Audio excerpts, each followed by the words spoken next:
Unscrew the middle screw on the back of the product to replace the battery. Insert two AAA batteries according to the instruction inside the battery compartment. Close the cover and tighten the screws. You can power it on by long pressing the red button.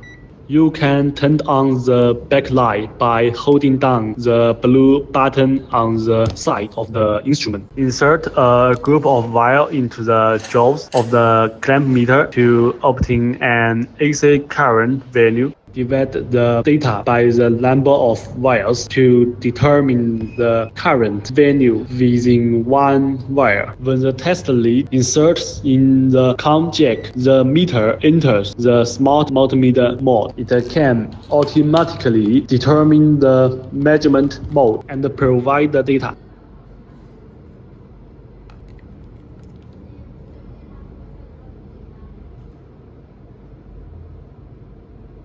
Short pressing the button on the side can temporarily hold the data display. Pressing it again will cancel the hold function.